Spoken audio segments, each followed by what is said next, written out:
Okay, good evening, everyone. We are going to get started with tonight's Finance Committee meeting.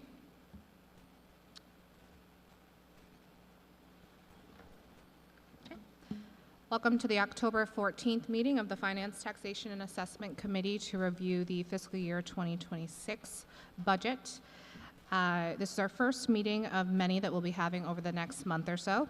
Tonight's topic of discussion is presentation by our treasurer, that's joining us, Darius Shanafar. We have our Budget Office and Department of Administrative Services budget presentation that will be led by our Budget Director, Gideon Grande, and we'll have an overall Q&A on the proposed budget. We do have open public comment, but it does not appear that we have anyone signed up for this evening. So with that, our committee members present include Councilmember Keegan, Councilmember Farrell, Councilmember Adams, and myself. Other council members present, we have Councilmember Conti and Councilmember Anane. From our city staff, we are joined by Carly Johnson, Robert Wenner, Brian Jimenez, and Alyssa Kamara. Okay. So we'll get rolling. I'd welcome our treasurer to join us here at the front.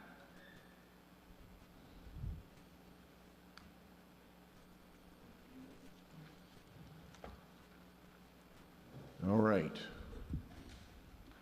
Hello, welcome. Hello. Thank you for providing a number of items. If you'd just like to talk through us high level, your particular budget for this year, as well as you provided the debt report and some other items as documentation for this evening. So I'll hand it over to you for your presentation. Sure. My budget every year is kind of a function of the employment that we have in the office. Mostly, that's where most of the budget goes to. We've had a series of retirements, realignments, that sort of thing within the office over the last year or so. For those who don't know, Ken Bennett, who was a longtime deputy treasurer and deputy controller under Tom Natito, Kathy Sheen, and myself, has retired. That being said, we're lucky and grateful that he is still with us part-time. But Nick Riley has taken over as deputy treasurer, so he's here tonight. Some of you may remember.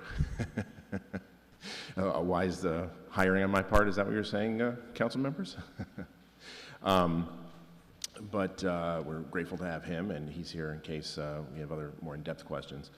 You know, again, as you can see, the budget it's actually less than last year due to some of the retirements and realignments within the office, within the city. If you have any specific questions, I'd be happy to take them. I think, you know, overall, I think we've had a difficult, it's not quite the right word, but much busier year than I think we expected, thanks in no small part to the speeding camera tickets, which has occupied a lot of my time, and the rest of our office has been able to absorb it, but we certainly have a lot of time dealing with some of the appeals right now. You know, that's to be expected, I think. Did you want to talk about the speeding cameras in general? I think we do. How about we go into some questions first Sure. on your budget from committee members and council members, and then we'll have a conversation separately on speed cameras, if that works. Okay. So turning to our committee members first, Councilmember Keegan.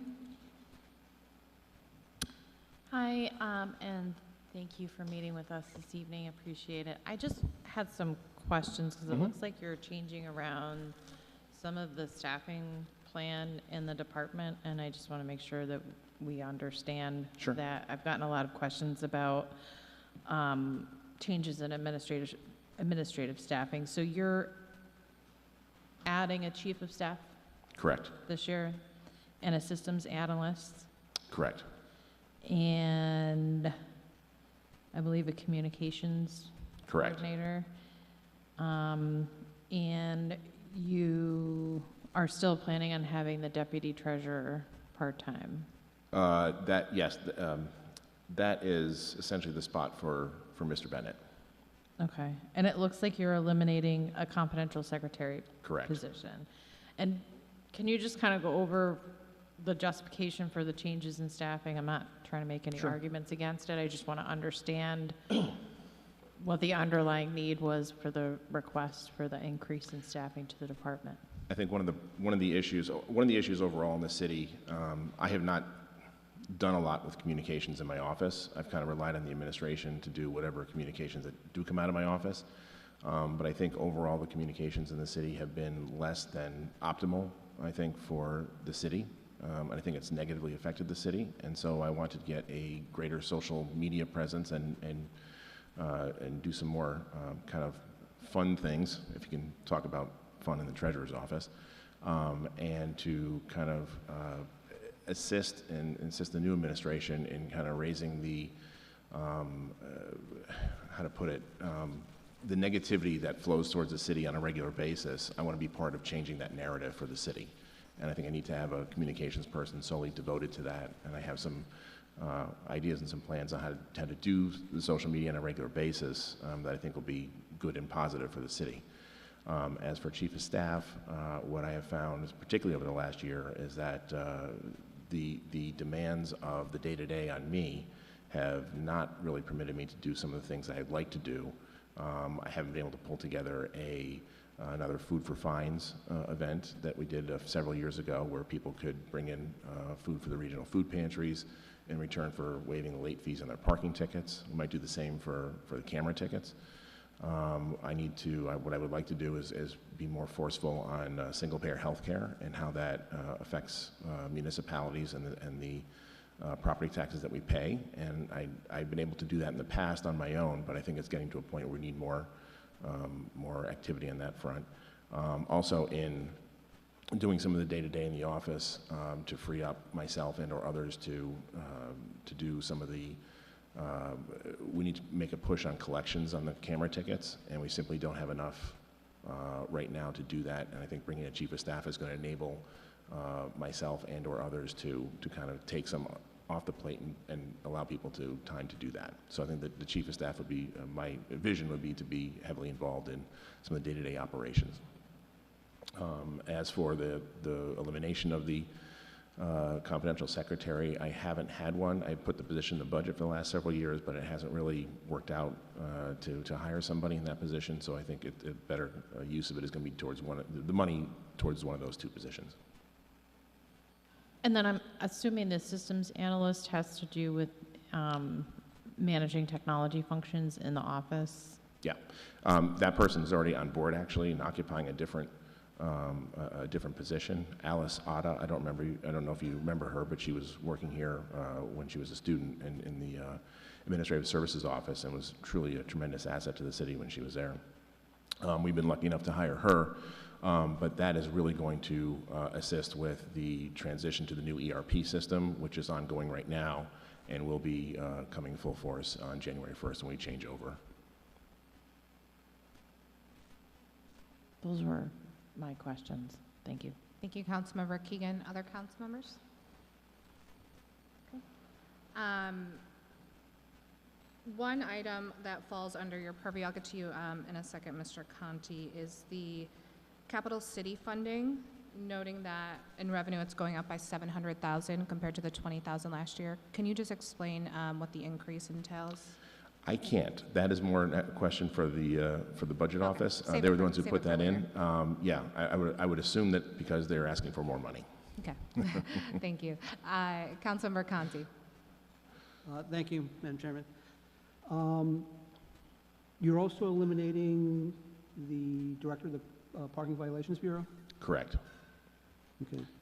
So what has happened is the director of parking violations retired last year. I elevated one of the staff members to deputy director, and that is a position where she occupies right now. So we don't have a director of parking violations per se.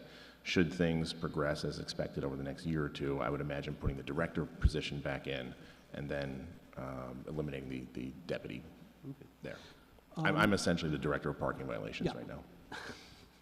Lucky me. That's fun.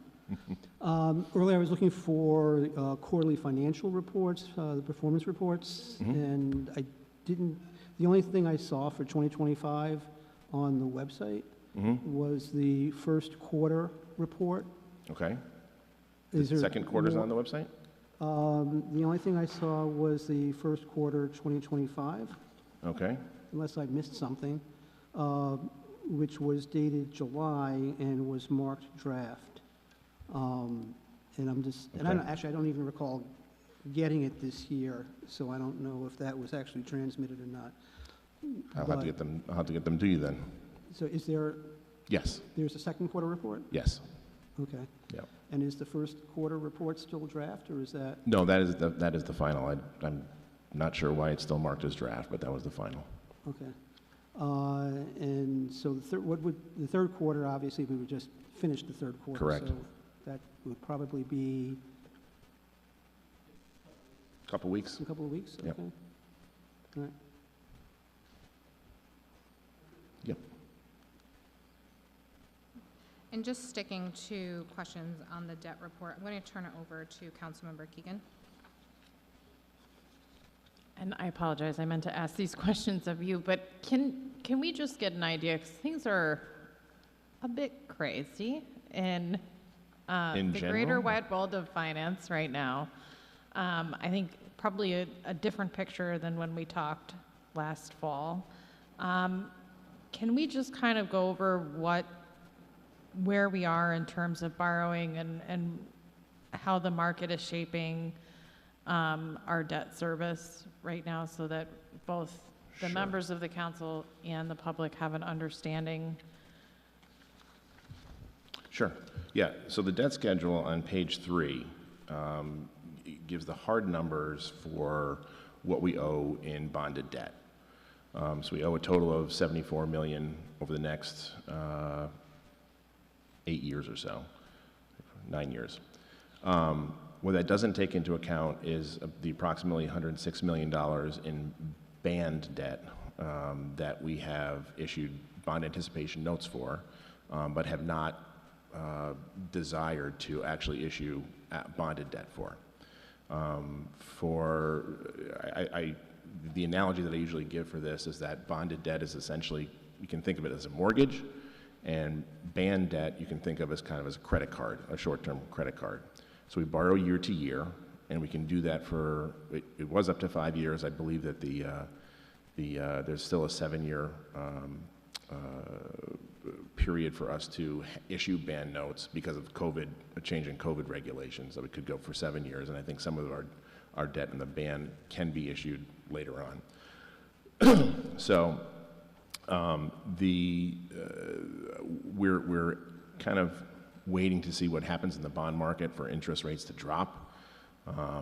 You know, there's certainly a lot of pressure on the Fed from the White House to do that. That would not be a terrible thing for the city of Albany as far as interest on bond debt going forward. I think we are the band debt that's coming due that we have to bond is going to a little, how to put this, the next couple of years, we're looking very closely at how to issue the debt and how to do it in a way that complies with essentially the debt policy and keep it at 10% of revenues for the city. We might go over slightly, or maybe even a little bit more than slightly, in 27 and 28, depending on how we choose to borrow. We may be able to continue borrowing on bands for a large chunk of the funds for another few years. And as you can see from the debt schedule, come 2029, the bonded debt certainly starts to go down. And that enables us to borrow and add to the bonded debt schedule for the projects that we have issued bond anticipation notes, the bands, over the last few years for the projects such as Lincoln Park Pool, the youth centers, West Hill, other projects that the council has passed.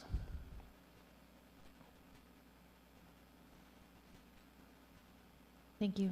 Mm-hmm. Additional questions on the debt report or other items for our treasurer before we go into school speed zone cameras? Councilmember Farrell?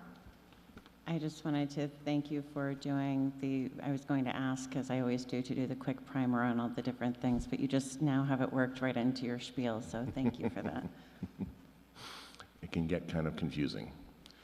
And part of the point is that, you know, you look at the debt schedule, you say, okay, it's not so bad going forward, but you have to remember that there's still $106 million in bond anticipation notes that have to be borrowed. one final question on this is, you said in years 2027 and 2028, potential to go over that 10% threshold. What would be the consequence of doing so? It would crowd out funds that you would use for other things in the budget, essentially. Because every single, we have a debt policy.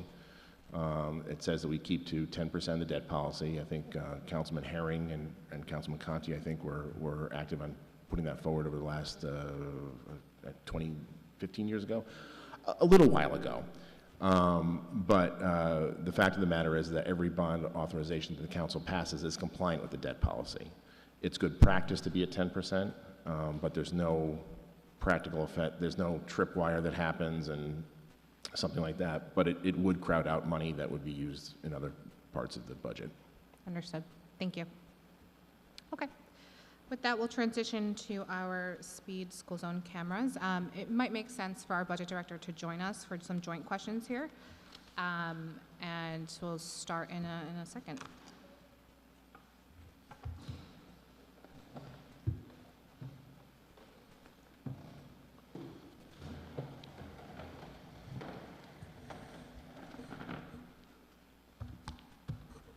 Welcome.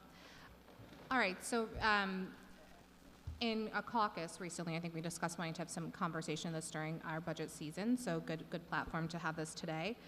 From a high level, just looking at least to start where we're projecting for this year in terms of revenues, and then also we have a $4 million slate right now for 2026 and how that compares to actuals to date. And then furthermore, we want to dive into a little bit of the city share versus the vendor share and potential conversation around negotiation for the next contract to have more of a city share. So I'll hand it over to both of you. Yeah, absolutely. So our revenues are at about $2.8 million through 3 quarters, hence the $4 million projection for next year. Also, if everyone remembers, we didn't really have all the cameras up and running right at January 1st. So expecting to do slightly better next year than this year, even though that people generally, we see more compliance as time goes on.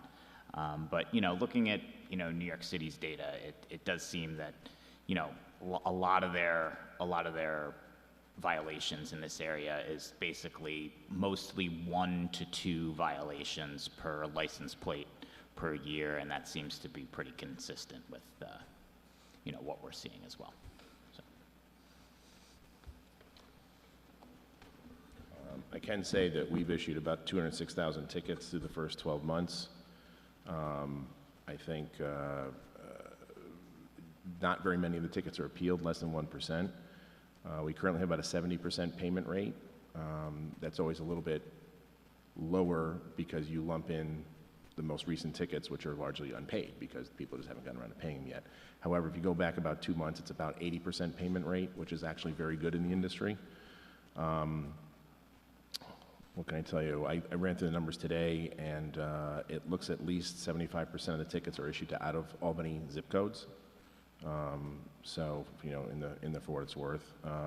18 zones are operational. All Saints is closed for speeding, I think everyone knows, but it's still open for red light camera tickets. We're getting about 15,000 red light camera tickets issued annually, thereabouts, so that has, significantly dropped, I think, from when they first were issued. I don't know if there's any other data you're interested in. We can try and pull it out. We don't have, the system doesn't pull out kind of quick and easy reports the way that I'd like it to be for, compared to essentially the parking violations and parking tickets. But, we have, a 208,000 line spreadsheet that I can pull out most data that you might be interested in. So kind to offer that. Thank you. Don't take me up too much on that. Thank you. And in terms of the contract, we're locked in for 5 years, correct? Or what is the term of the contract? Yeah, there's 4 more years remaining on the current term of the contract, yes. And can you go over again for a reminder on a $50 ticket, what is the city share that we get versus the vendor? It is $33 for the vendor and $17 for the city. And then 100% of late fee collections are the city's. Okay. And that share, 17 versus 33 going to the vendor, obviously that's in contract for 4 additional years. Could you just give, for a reminder for the collective group here, some background on how we landed at that? Yeah, I mean, going back to the original red light camera install that the city did back in 16? Okay. You know, the city originally took no revenue share and decided to pay the vendor a per camera per month fee and keep 100% of the revenue. In the first couple years, I think the first year, you know, when they were new, the city might have made out, but there were years back then when the city actually paid the vendor up and above in excess of the revenues. And then later on with this vendor, the contract was subsequently changed to a 70-30 revenue share, 70% vendor, 30% city. And over time, we have continued to make strides to make the contract more lucrative for the city. You know, at its current 66-34% split. The last time around when we added speed cameras, you know, we did, as I say, the vendor no longer receives any percentage on the late fee, as previously they were receiving, you know, 65-70% on late fees, which just didn't seem like that should really be part of their gross revenue pot to be splitting. I'd also say that when the numbers are all put together, it's about a 60-40 split with the company when you take the late fees into account. So it's about 60-40, not the, you know, 33-68 or 32-68.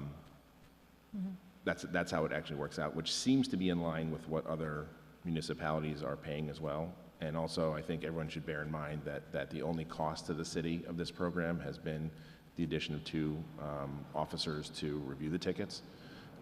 Everything else is paid by the vendor, which includes all the mail, 208,000 tickets. It includes the cameras, the cost of installation, wiring, signs, everything. So, you know, and with the speed cameras, there's a, you know, substantial number of reports that have to be filed with state DOT. The vendor is taking care of all that. So I guess as you know, the treasurer mentioned, we have a essentially no risk contract where we're laying out $0 and just receiving our revenue split. Thank you. And to the comparable of other similar cities, that was going to be one of my questions. So you said it turns out to be 40%, roughly 40% city, 60% vendor. Do you have some of those comparables that you could share with us? I don't myself, but it's... Yeah, I mean, you know, we looked at New York City's program, and we can get that analysis to you, you know, at the time that we were looking into this. You know, New York City, obviously being as large as it is, they do everything themselves, but, you know, there was a tremendous capital outlay for them, as well as the ongoing operational costs. As the treasurer mentions, you know, it's $100,000, or it's over $100,000 just in postage every year. So, you know, these things are, you know, it's not a low-cost operation to run. Let's put it that way. Mm-hmm. A couple other things. One is that we have reduced the pay online fee, the e-charge fee, from $4 per ticket to $2.50. That should go into effect very soon. And there was one other thing, but I can't remember now. Mm-hmm. Okay. All right. So I think the next piece of that is, should we be thinking ahead towards the next contract and seeing how we can have more of a city share going towards Albany, because it is obviously a burden on our residents that are paying. You said approximately 75% of Albany is paying it, and we would love to see that money come more into the city to fund many of these important initiatives that we have here.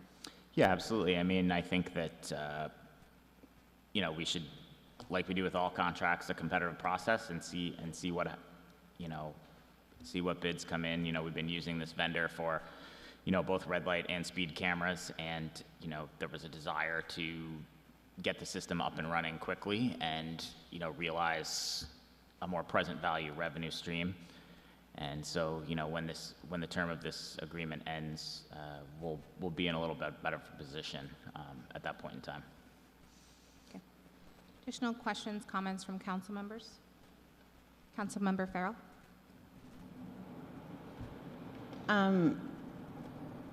One of the, so there is data out there that does show, you know, what other municipalities get around the country. In Albany Data Stories, they have a whole article on it. It's very enlightening. And obviously, it's different when you have people looking from the outside in, analyzing data without that firsthand knowledge. But certainly, Albany is one of, it appears to be the worst deal of all the different things. Now, obviously, we needed to move quickly. There's a lot of reasons why that happened. But one of the things that they pointed out that I think is of concern is that there isn't any real way, the majority of the other municipalities, like vast majority, have a way to either terminate or change the contract in that 5-year time span or whatever that time span is. And we do not have that. Is that something, I mean, that's the thing that is a little concerning to me because there's things that can happen. So I was just curious if you could speak to that a little bit.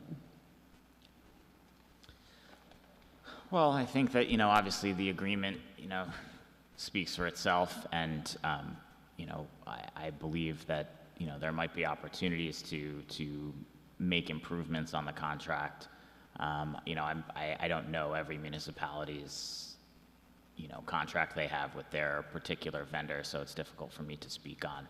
And, you know, as you said, when you're looking from the outside in and, you know, there's information and people talk about revenue splits and this and that, like, is the revenue split gross? Is it net of some fee or any types of things? So sometimes these headline numbers are I'll say, misleading, or they can be. I will say the school speed camera is the first thing that I've ever seen actually slow traffic down on Western Avenue and Washington Avenue even. In fact, I personally have noticed the speeding throughout the city of Albany, not just in school zones, to be down dramatically. I think people are, in general, driving slower, and it is possible that it is the lower speed limit, but I never fully believed that people paid attention to the speed limit before, so I actually do think it is a result of people actually needing to pay attention, not really ever realizing how fast they were going. But now they're actually looking at their speedometer because they have to. And I think it's changing driving habits throughout the city, which is the ultimate goal, is to increase safety. So I just want to preface it, regardless of whatever our contract is, from my perspective, it's similar to when we talk about red light cameras. I think it's fantastic that we have fewer tickets going out. I would love to have 0 tickets going out, because that means that people are not running red lights, and that means that we're a safer place. So I personally hope that we get no revenue from this, because if we get no revenue from this, and that means that nobody's speeding, and it means our streets are even safer. But with that being said, and I appreciate moving swiftly to ensure that they were up and running and things happen with that, but it does seem like if there would be an opportunity, I know that we're kind of locked into this contract, but if it was possible to look at the contract again, I do think that that would benefit us, because you look at this data and it just looks like we did not get a great deal. Again, no regrets on my part. I would much rather people slow down, which I have seen happen, but that would be my request. Heard. The one thing I did want to mention that I couldn't recall earlier, I just wanted to mention to the council, just for your information, that on the appeals of the tickets, we had been running about 2 to 3 months after the date of the tickets, which is perfectly, I think, reasonable. But what had happened since the summer cameras, since the cameras still being on the summertime, we have had a large number of appeals on those, so we're now back about 8 or 10 months on those at this point. I think it's kind of slowed down a little bit, but we've been working through that in our office to try and work through those. And we worked with the police department to ensure that the schedule that they had online is accurate, and it is, obviously. We are, we're working through that. In case you hear about that from your constituents, we're working through it as best we can. I have another question that you might not have readily available, but I know in New York City, the vast majority of people that get a school speed camera ticket do not get another one. Do you know our data with that? Because I have heard of people getting a whole bunch. I don't know our data. There are people who get a whole bunch. There certainly are. But I think I can only speak anecdotally from what I'm seeing on the appeals. It's probably 5 or 10% of people have more than 3. The people who are appealing, and most people who are appealing right now are 1 or maybe 2.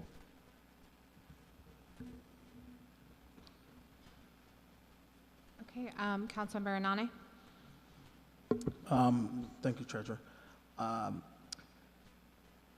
First of all, I just want to commend you for the communication coordinator position. I feel like it's really important that, especially going into the next year, in the past couple of years, there's been a need for residents, to see and hear what we're doing. Very too often, sometimes even when we're doing great things, they don't hear about it. So I definitely commend you for it. Not everyone is prolific as you on social media. No, not at all. And my first question is more so about, I did see penalties on pilots. I know that the past 2 years there hasn't been budgeted. Can you speak a little bit about that? Like with the revenue? Penalties on what? It says penalties on pilots. Pilots. Oh, pilots. Yeah, that's just for pilots that are paid late. Gotcha. Yeah. Gotcha. And then the second question also is with the red light camera revenue, anticipated revenue, is that realistic? I'm going to let the. Oh, gotcha. I think so. I think if you're referring to the 2024 actual that's in the book, we have a bit of a timing issue with that posting. So I think, yes, the projection for 25 is realistic. Gotcha. And then in the treasurer's office, I did see that there's been $100,000 less for this year's amended budget, and most of it has been for staff improvements and cuts, et cetera, right? Correct? Correct. All right, sounds good. I'm all set. Thank you. Councilmember Conti? Thank you. Just piggybacking, because I did have a question on the red light and the 50,000 actual in 24, then jumping up to the 425 and to 26. And so that was, again, and I'm wondering if you have what the actual to date for 2025 is. I don't have that right in front of me, but I'm happy to get that for you. Yeah. And generally, just an overview question that I have on a lot of the revenue projections, where there's like the actual for 24, but obviously the book doesn't include 25. At that point you can't, but at some point, is that something that we can get so we can see the actual to date for 2025? Yeah, sure, no problem. Yeah. I did have a question on the school, the school zone cameras, which I actually got one at All Saints over the summer, after the school closed. On behalf of a grateful city, I thank you in advance for your payment. Yeah, right. But I later understood the camera was still operable at that point because there were summer programs going on and since removed. But raised a question, and I had constituents who asked about that also. What is the process that you receive notification, I guess, for when a school site closes or when a new school site comes on, and that you then install something?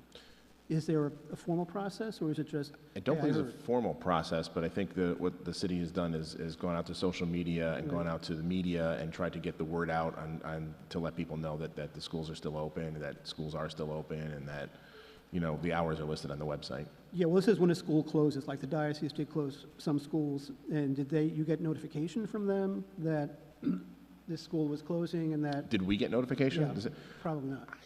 I don't know. Or when a charter school opens or closes or anything. you What, know. what has happened, APD goes out and proactively goes to the schools. They Yeah. went to the schools to figure out what the summer programming was at the schools. Right. I think with All Saints, there wasn't really, you know, a formal Yeah, notification, so there but doesn't seem to be a everyone knew. process for you to know when a camera should be removed or when one should be installed. Yeah, I think it hasn't been quite as smooth as I think everyone would have liked for last year, but it is an ongoing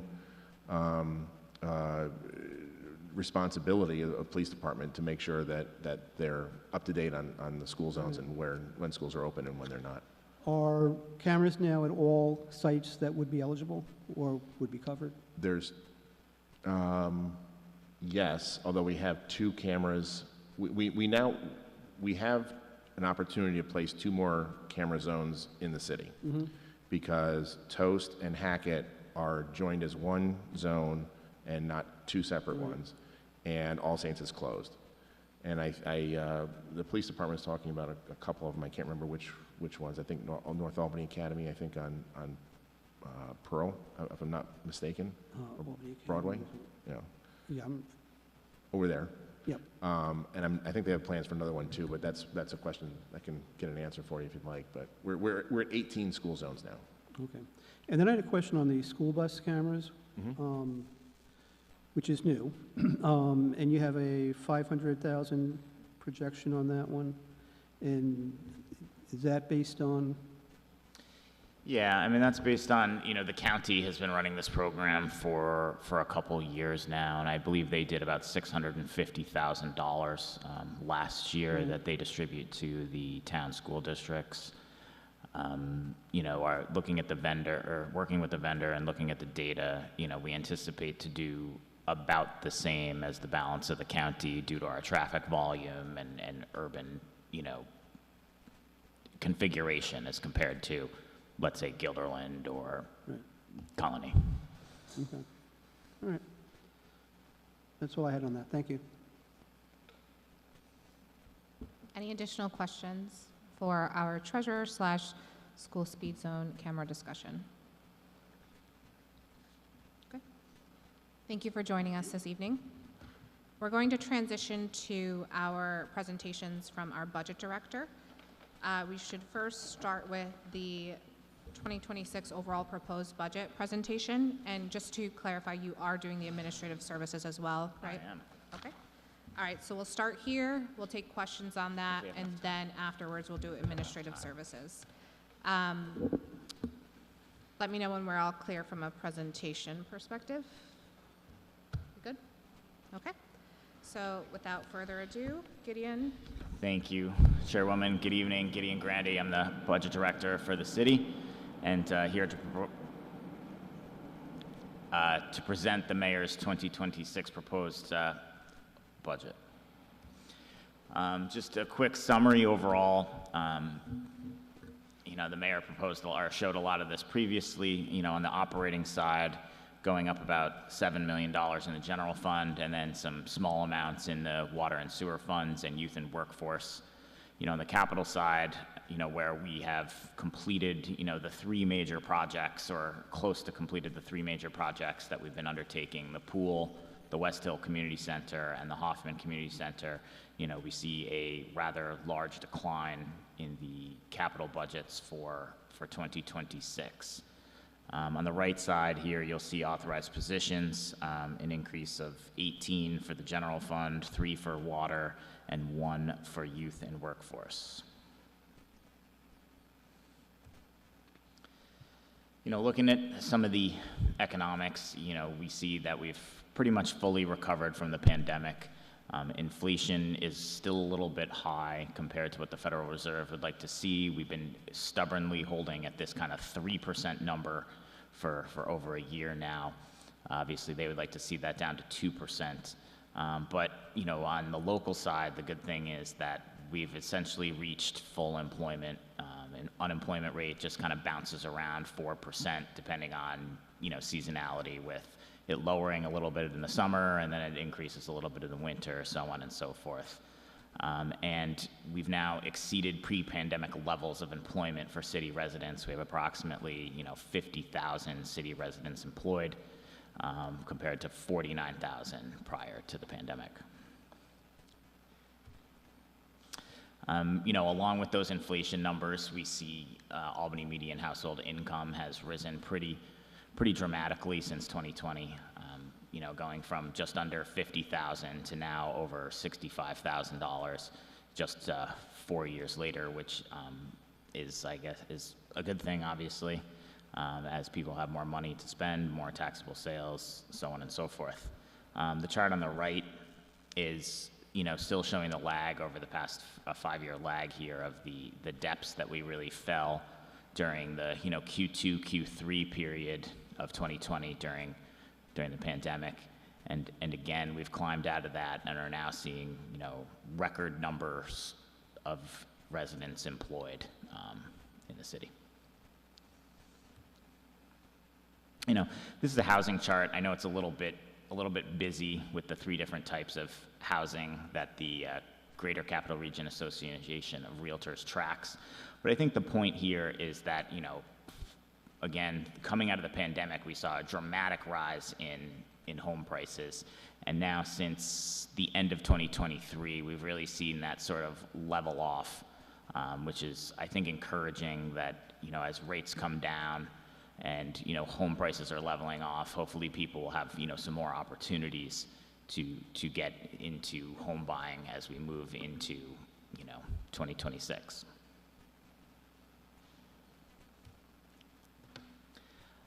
Looking at sort of revenues at the high level, sales and use tax and property tax make up 50% of our revenues, not surprisingly. Capital City funding and the Empire State Plaza pilot, another $35 million for those 2 payments from the state of New York. Federal aid, we're seeing a reduction as, the ARPA money sort of finally phases out and, other cuts that might be coming from the federal government. Mentioned those. We're seeing, our non-New York State pilots continue to drop, and, the landfill and the departmental income kind of slight increases. Departmental income mostly from, codes and DGS showing that increase. And other revenues staying flat at about $10 million and seeing an increase in interfund transfers for our debt reserves. So those are excess bond proceeds that we're now able to bring in and use to offset debt service costs.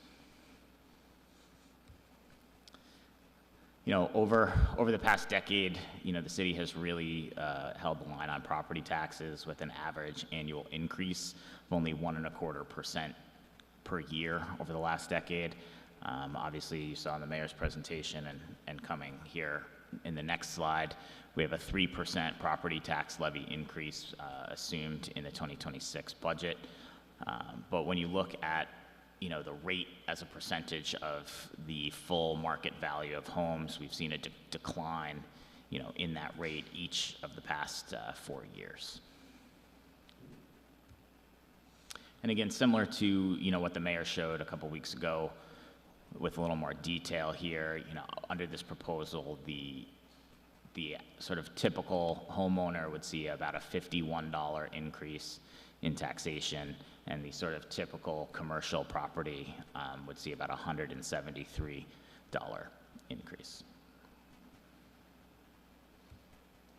And I always like to remind everyone that we are the second largest component of a property tax bill, but your school district bill is really the lion's share. So, when we're talking about going up 3%, well, that's only 3% of a quarter of your bill, and I think sometimes people, sort of confuse those concepts. Sales and use tax, projecting about a 3.5% increase over 25 projections. I think with inflation still keeping around 3%, I think this is very reasonable and, again, pretty much in line with what we're seeing in the current year and what we've seen since, maybe 22 or 23.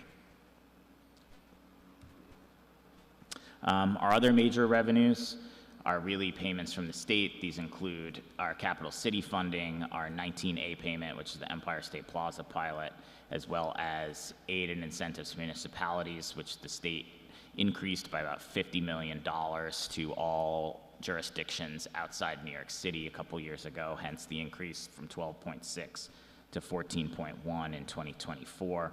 We anticipate that to continue. And the question was raised regarding the capital city funding increase.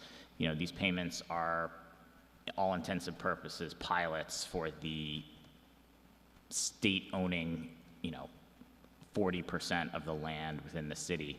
And as such, it is our position that they should consistently grow with the tax levy growth factor, which for this year is 2%.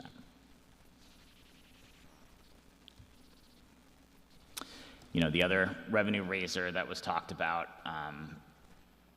upon the budget release was the trash collection fee. You'll see when the current structure was put in back in 2020 period, the revenues were sort of substantially covering the costs. And then, as time has gone on, the costs have increased, yet the structure of the fee had never changed. And to a point in 24 and 25, we are about $2 to $2.5 million. Not the cost of collections exceeding our revenues by about $2 to $2.5 million. And this will bring the monthly fee for trash service within the city to $15, which is significantly less than any of the private companies in the capital region who provide trash services in other municipalities.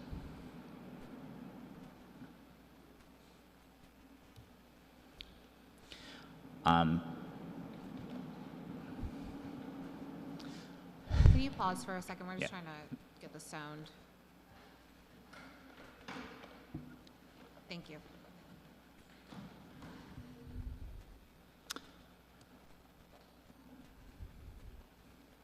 On the expenditure side, we have wages going up about 4%. That's collective bargaining agreements. That's obviously, I just discussed a few additional positions to the budget and, other cost of living adjustments for both elected officials and unrepresented employees. Our pension costs are actually going to drop a little bit. Some overtime reporting limits that are now going to kick into effect should reduce our pension contribution for 26. Again, with wages up, Social Security and Medicare is up. On healthcare, total, we're up a little over $1 million on 30 million, which a 3-4% increase in healthcare is really is really in line with what that inflation does. If you remember last year, we had a new pharmacy contract that provided significant savings, and we're continuing to see that savings going forward. Operating expenditures up a very small percentage, but a lot of that is, just where we're seeing spending come in. Albany for All, again, talked about expiration of ARPA, just really a little bit of a tail left for, those projects that were sort of programmatic in nature that, might spill into 2026. Obviously, with the treasurer, we talked about debt service increasing. We had the large capital push there to complete the 3 new facilities that I mentioned before.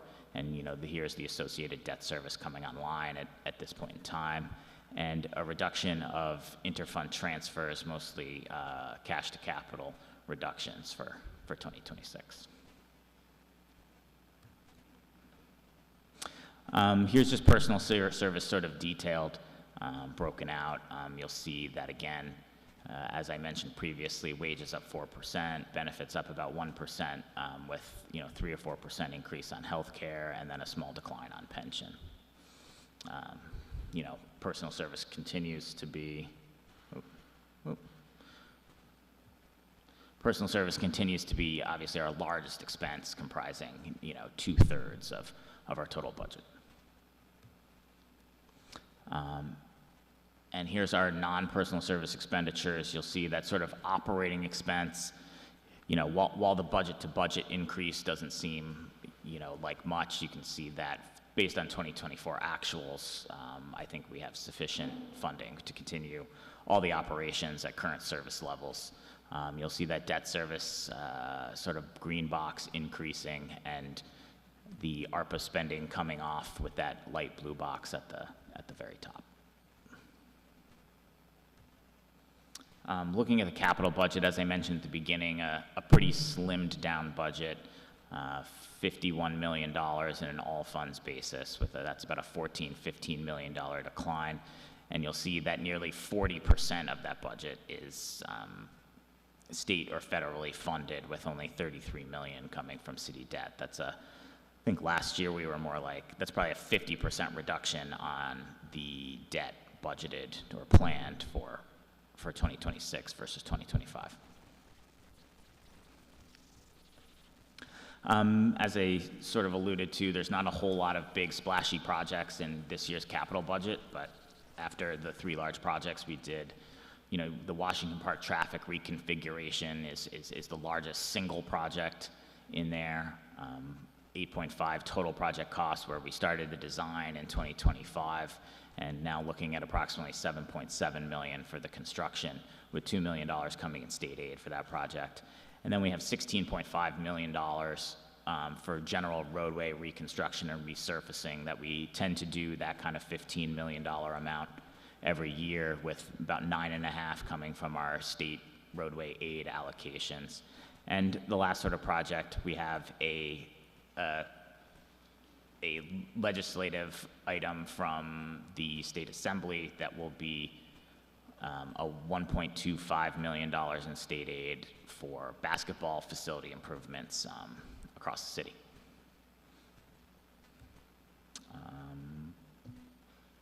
That's it. I'm sure there'll be some questions in there. Yes, thank you for that walkthrough. Very helpful information. A lot of information to go through, so I'm sure we'll have questions as you stated. Turning first to committee members. Councilmember Keegan. Thank you. You're welcome.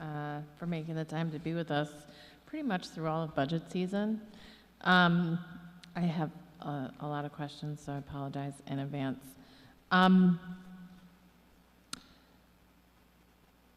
We seem to be looking at a big reduction in federal aid. Do we know specifically where that came from? Or is it spread out over multiple pots? It's sort of spread over multiple pots. I mean, a lot of it is from the expiration of the state and fiscal local recovery funds. You know, I will say, you know, looking at federal aid, looking at shutdown, you know, a lot of that aid is really sort of segregated within the HUD, ACDA, you know, corporation, as well as our youth and workforce fund. You know, the general fund we don't receive a ton of direct federal aid in the general fund, and quite frankly, a lot of that money is homeland security and emergency services related. So I would say it's less likely to be cut than the HUD and youth funding. Okay. And then my other question kind of goes to sales and use tax, because what we're seeing nationally doesn't seem to play out in what we're projecting locally for the budget. I mean, we've seen kind of almost recession-like numbers coming out from other parts of the country. Significant, I think we're almost upwards of 1 million jobs for Q3 nationally. And we're not seeing significant consumer growth. So I was hoping that you could kind of explain a little bit more about why we're anticipating trending up rather than down. I think the capital region is generally insulated from most economic volatility due to its reliance on government, higher education, healthcare are our main industries. You know, we don't see the high of the highs like the New York City area when guys get $10 million finances bonuses, but people generally don't lose their jobs around here either because we have such a consistent employment base. So I think, you know, longer, slower growth with fewer dips is really what we generally see in this area as compared to the rest of the country, who in parts are extremely, you know, Texas is very concerned about what a barrel of oil costs, and their economy depends entirely on it. And, you know, through other parts of the country, commodity prices go up and down, and the impact of tariffs, and you know, our economy just really isn't built that way. Okay. I'm assuming when we're looking at the growth and anticipated revenue for the landfill, that is related to, when you look in the other part of the budget, there was an increase, I believe, in our fuel sales. Is that where that number is coming from? So the, you know, DGS did increase the landfill fees this year, and they're anticipating increasing them next year. You'll see the two pieces of the landfill revenue on the tipping fee side. One is other governments. You know, they're a little bit of more captive customers, quite frankly. So, you know, the fee increases generally doesn't result in a reduction in the amount of trash they're bringing to the landfill. Whereas you'll see on the private side, you know, we're seeing a little bit of a decline to flat. As we raise prices, they're just a little more price sensitive, and we see their quantity drop. But, you know, DGS is trying to calibrate the fees to sort of maintain revenue where it is while reducing the amount of quantity of trash coming into the landfill so that we may get to 2027 at this point in time. And then when we're talking about interfund transfers, what specifically are we talking about with interfund transfers, and why are we going up by roughly 1.6 million, I think? Yeah, so the majority of, I mean, that's really, that funding is from the debt reserve funds. It's not really a true reserve. That's really, so as capital projects close out, if there's any excess bond proceeds left over, those are swept over into the debt reserve account and must be used for offsetting debt service. I think that, you know, since I've been in this position, I think that prior to me, you know, bonds were issued at a little bit, more bonds were necessarily issued than necessary, in that we keep a much tighter control on cash flow and debt than maybe in the past. So as we closed out these older projects, you know, there was a significant amount of bond proceeds left over, and, you know, now we're able to apply those to debt service going forward. Hold on, I circled many things. I noticed that we're still anticipating revenue for Swinburne, and we had to close Swinburne last year. That would be, let's see, page 16, 2012.09, under culture. Yeah, I'll have to see, I guess. I mean, I don't know if we were able to make repairs there so that we anticipate it being I know we're open. planning on doing the roof at some point in 2026, so let me look into that. Obviously, that's not a extremely large revenue one way or the other. I was just a little surprised to see it in there, because I know that we were not able to operate the facility last winter, and I don't recall that we necessarily, because it sort of happened mid-budget, where we got with being able to adequately repair that space to be able to reopen. And then the other thing that I didn't see in revenues coming in that we did legislation on this year is that we established commercial hauler permit process, which again, I don't think is going to be a giant chunk of money coming into DGS, but I didn't see it allocated anywhere in the budget. Yeah, I don't think that we have that sort of in there. Again, you know, DGS wasn't anticipating that being a tremendous add. And then my other question to, under county aid, which is on page 20, we're anticipating a significant reduction in our opiate settlement fund. Yeah, that's just the payment schedule. Okay. That's how it comes in. I think those are all my big questions. Thank you, Councilmember Keegan. Councilmember Farrell. Thank you very much. I wanted to just talk about the capital city funding, and mainly because it is anticipated to be a very difficult state budget. Totally understand and agree with the premise that this is something that the state is here. I'm on board with all of that, and it makes sense to then look for an increase. And it's certainly easier to get smaller increases than larger chunks. However,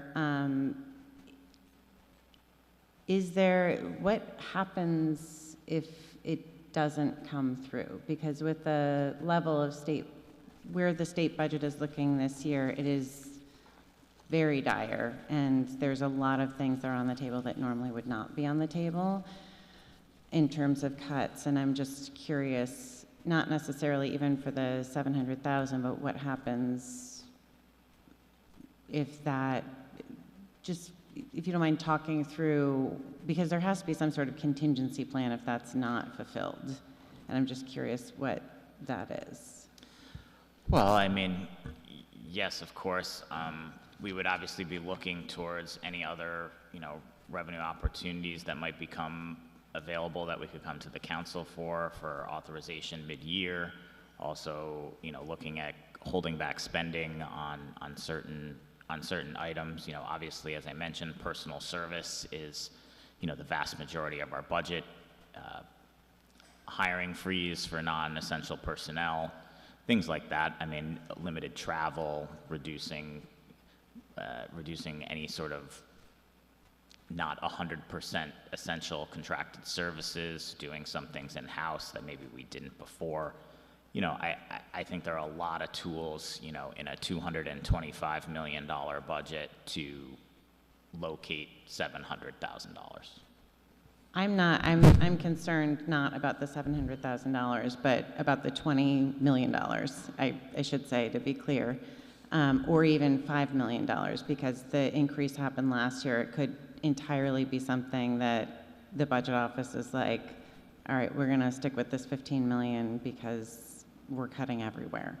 So not, just to be clear, my question was less about the 700,000 and more about the 20 million, which I think would be difficult. Yeah, I mean, yes, if you're asking where to come up with more like $6 million, yes, we'd have to come back to the council and develop a plan together on how we would, handle that.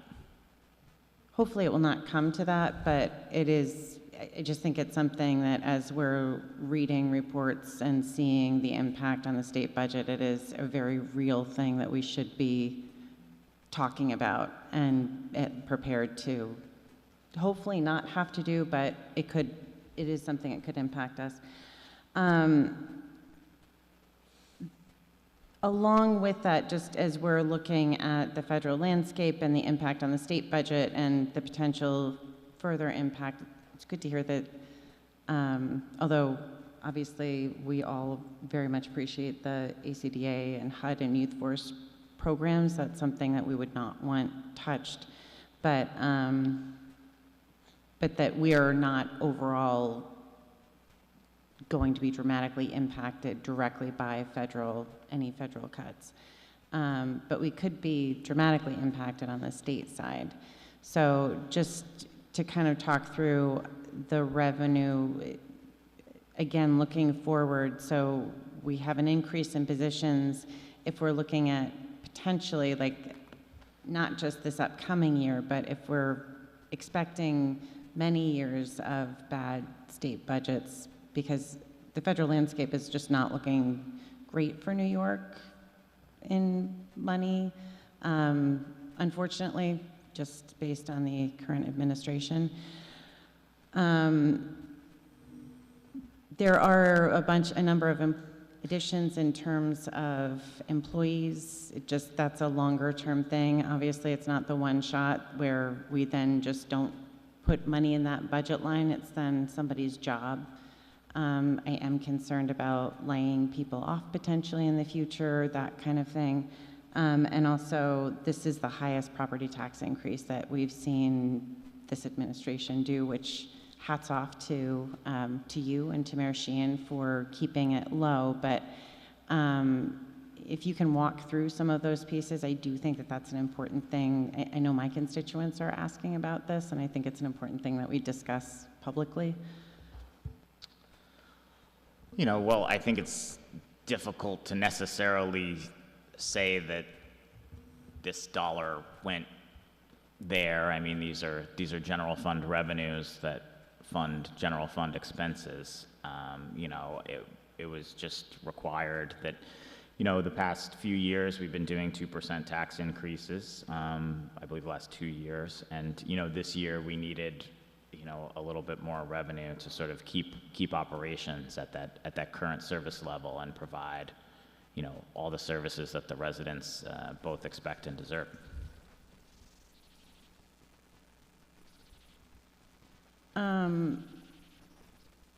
Okay.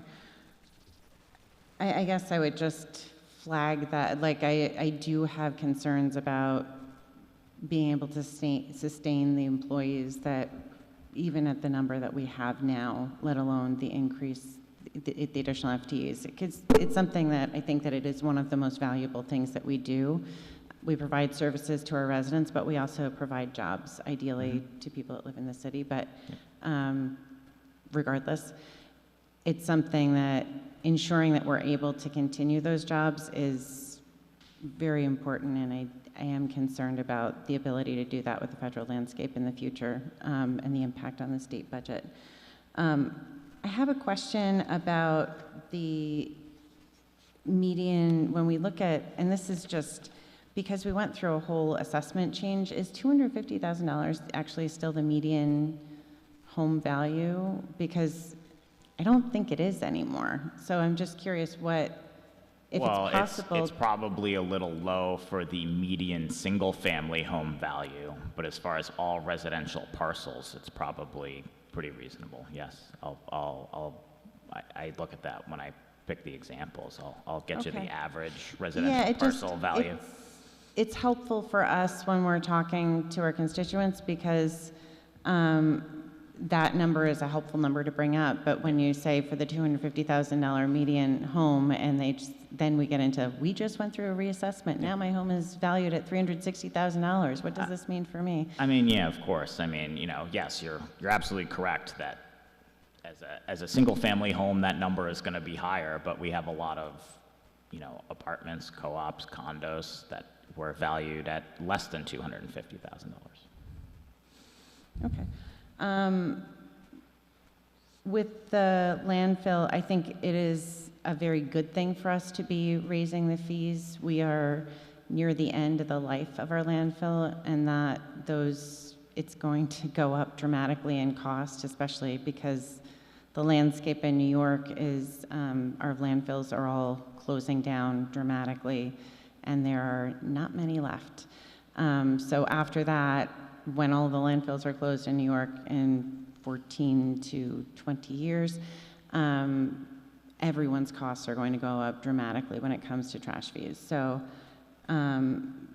definitely agree with building those up. But if you could just, do you know when our landfill is supposed to, because the dates kind of change. So is it the end of this year that it's closing?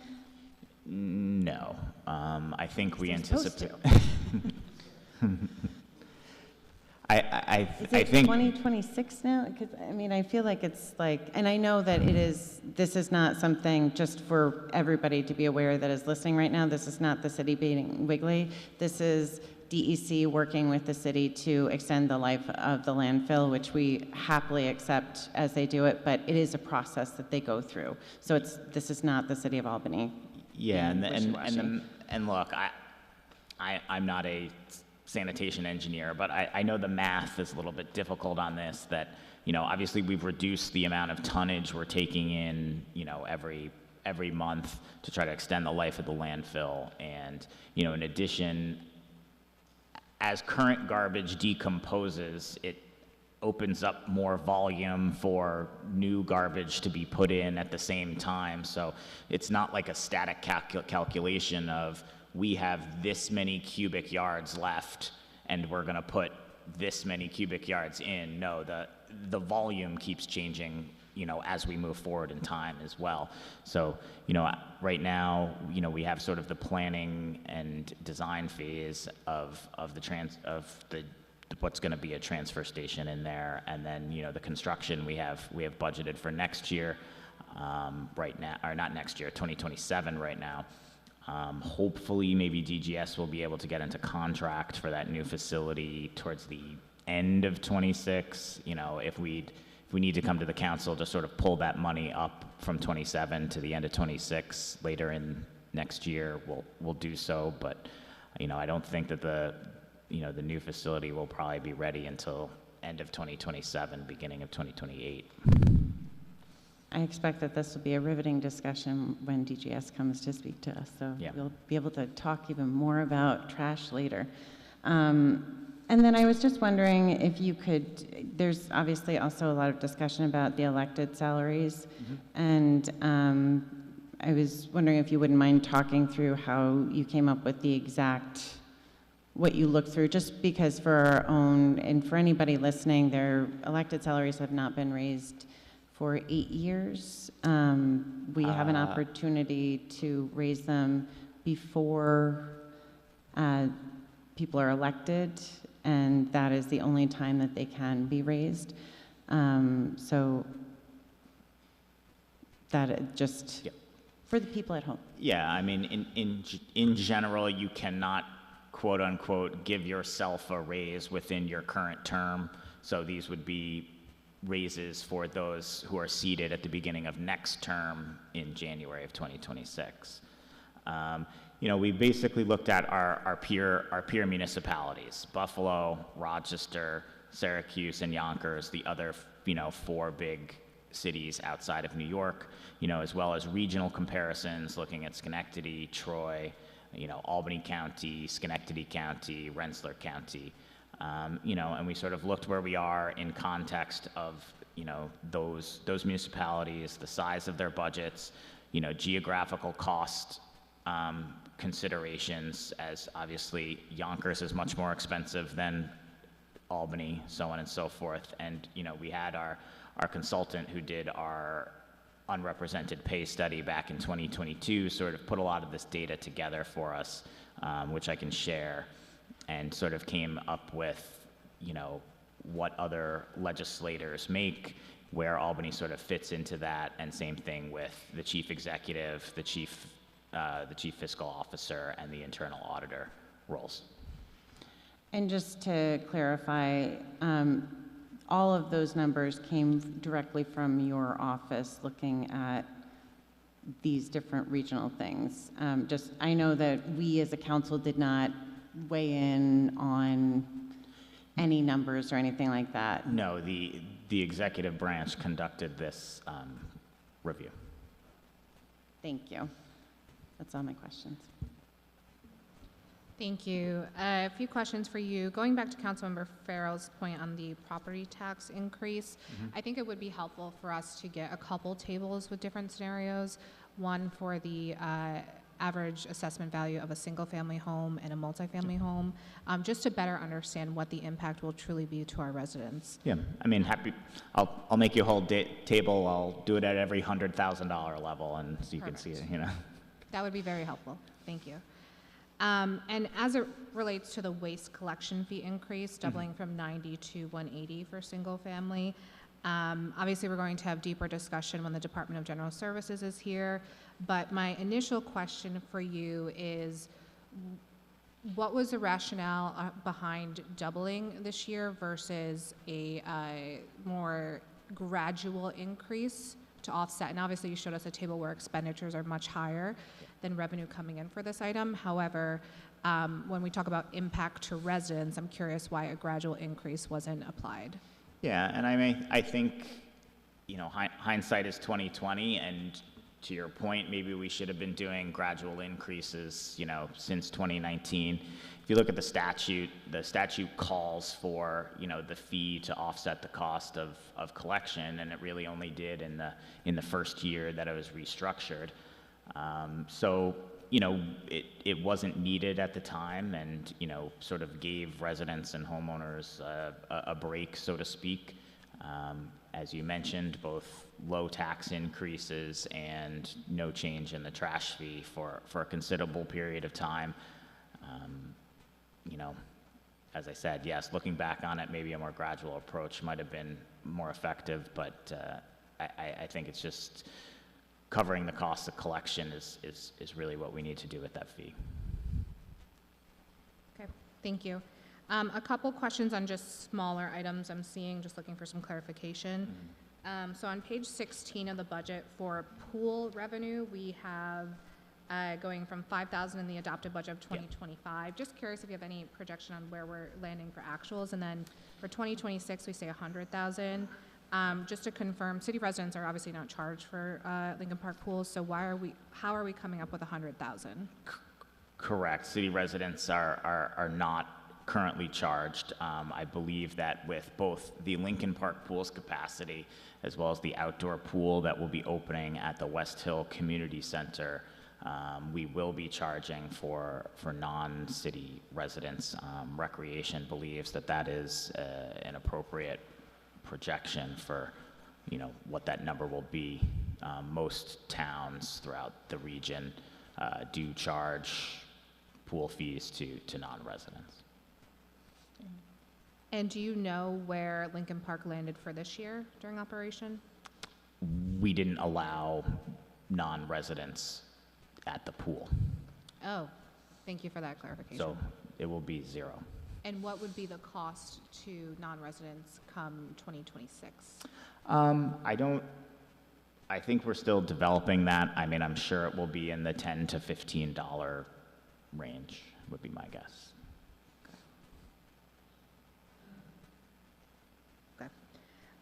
Moving to page 17, safety inspection permits, we have going up approximately 415,000. Yeah. Can you just provide the justification behind that increase? Yeah, of course.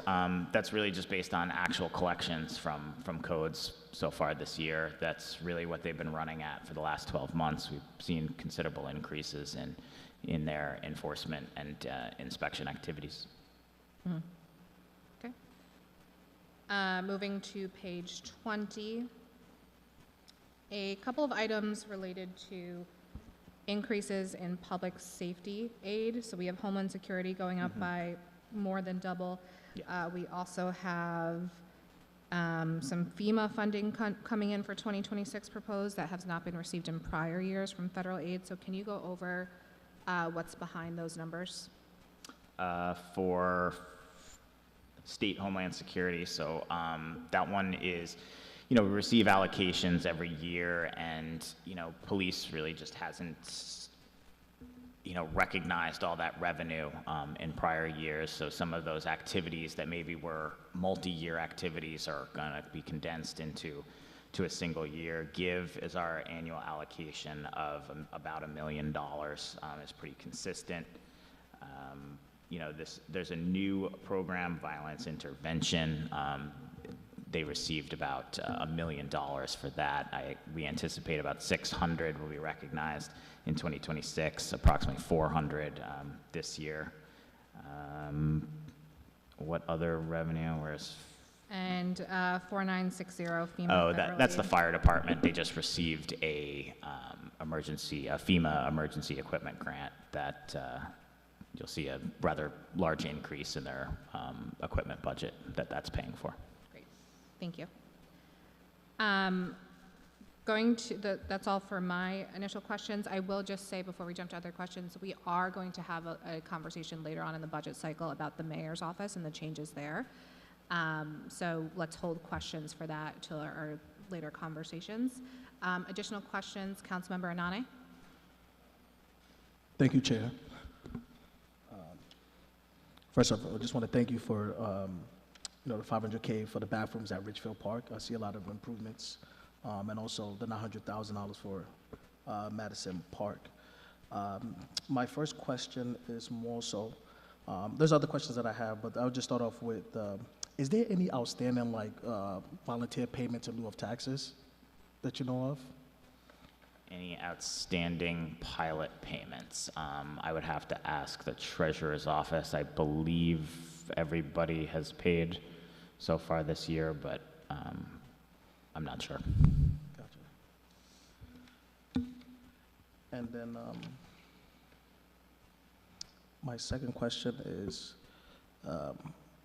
where do we stand in terms of ability to weather a potential recession? A lot of economists are saying that next year there might be a potential recession. So where do we stand in terms of ability to weather the storm? Yeah, so I mean, look, it's always difficult in these times to anticipate, when the bottom is, or when are we at the top and when are we at the bottom of an economic cycle.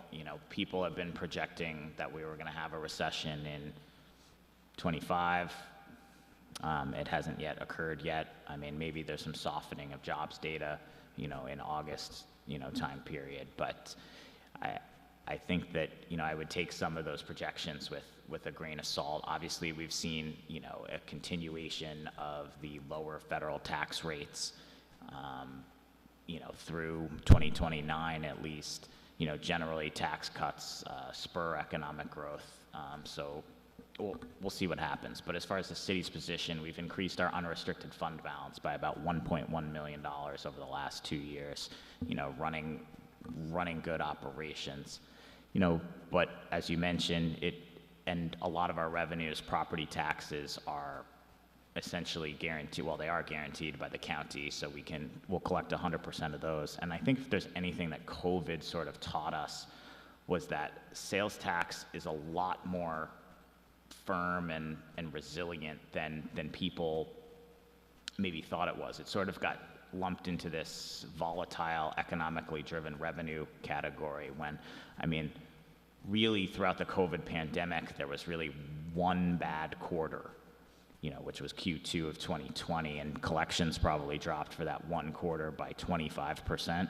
When you consider we shut down the entire economy of the United States, and our sales tax collections only went down by 25%, I mean, it shows you that there's a pretty solid floor there. So, revenue-wise, doesn't concern me a whole lot moving into, what might be a slower growth period. And again, talking to the previous council members' comments, that what do we do if the state reduces our payments? We'll have to look at sort of reductions, throughout the year, and keep monitoring those things. Gotcha. And then my second question is more so about something that I'm very passionate about is, addressing a digital divide and making sure that Albany residents have access to the internet at a free or reduced. We passed legislation to do a study, particularly about the city-owned municipal internet. It's been over 2 years, and they came out with a report. Does this budget incorporate any efforts to pursue, the recommendations that the Municipal Service Commission came out with? Our IT department continues to look at, ways that we can, provide wireless internet, obviously throughout this building. I know the libraries, have free internet available. I don't know exactly what sort of proposals you're speaking of. I'll have to review that report and see what we can do. Gotcha. And then when it comes to, this is just a suggestion, actually, this is a question. And there's something that for a deeper conversation, but some of my constituents, it's hard to really justify, how do we justify an increase in trash fee? And are there any reliefs perhaps for senior homeowners or fixed income? And I agree with the chair that, we should have, again, hindsight, we should have increased the trash fee gradually. And I think that to have a 3% tax levy increase, and then also with the trash fee, it's a lot on many of the homeowners who particularly we just went over after getting their properties all reassessed. Is there any, justification or just relief and to help particularly seniors or particularly those who are on fixed income?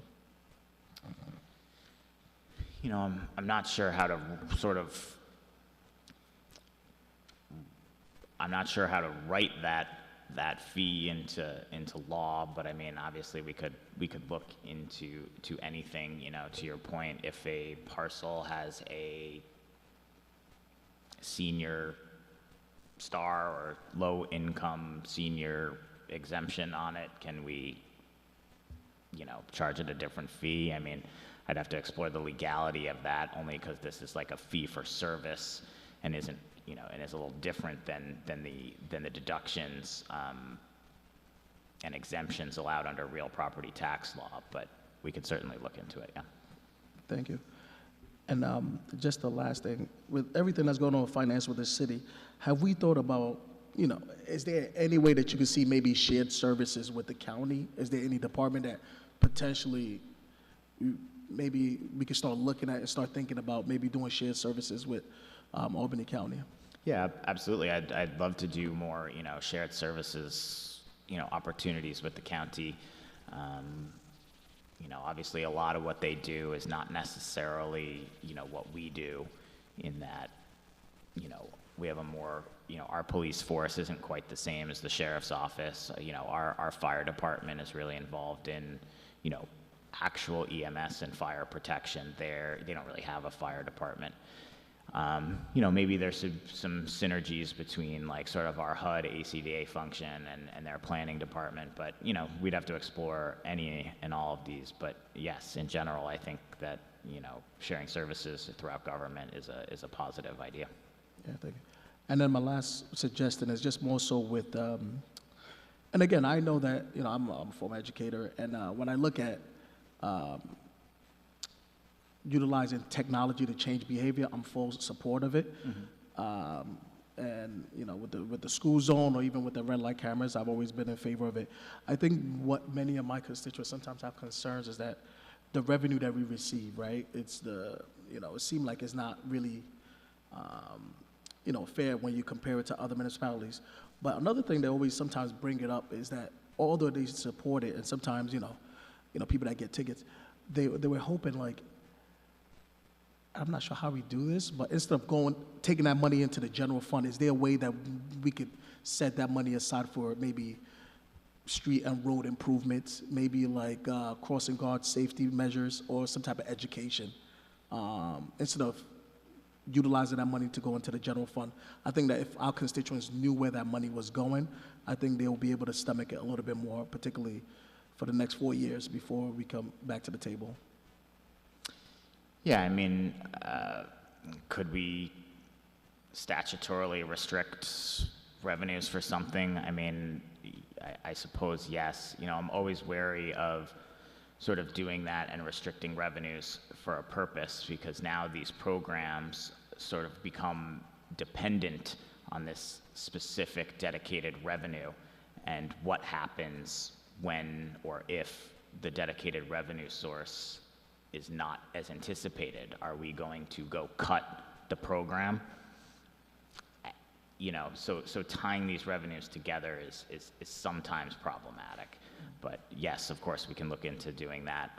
I would say that this money is going towards all of the things you're discussing. I mean, again, previous question, to say that which general fund dollar went to which general fund expense is difficult to do, but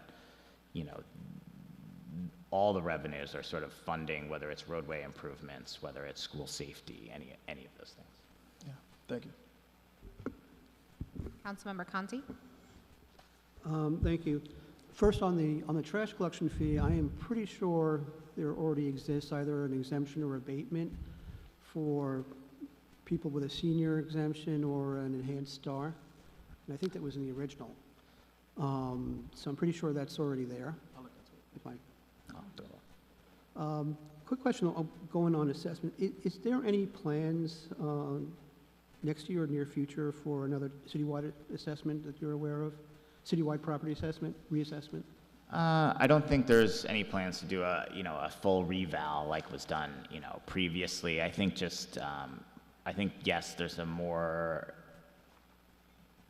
idea to sort of keep up with the adjustments to the role a little more regularly, not maybe every year, but every 2 or 3, to make sure we don't get in the situation we were in previously where we had a 58% increase in assessment all at once, yeah. So not a total citywide reassessment, but some type of a adjustment based on market changes, but not through a whole. Not an official reevaluation, no.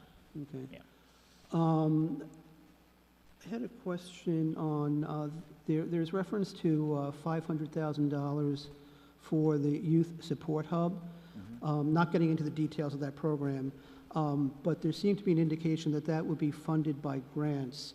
So is there a general fund allocation here that would then be offset, or is there no general fund allocation and it'd totally be done by grants?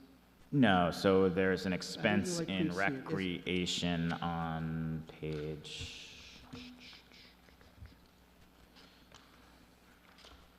I was trying to find it, maybe I'm not very good at that. on page 77 in recreation programs, you'll see object 7471, $500,000 for youth support services. Okay. And then on the previous page on 75, you'll see we have placed $500,000 revenue from OCFS in there to balance that. As far as where the ultimate source of the revenue will come, I think that,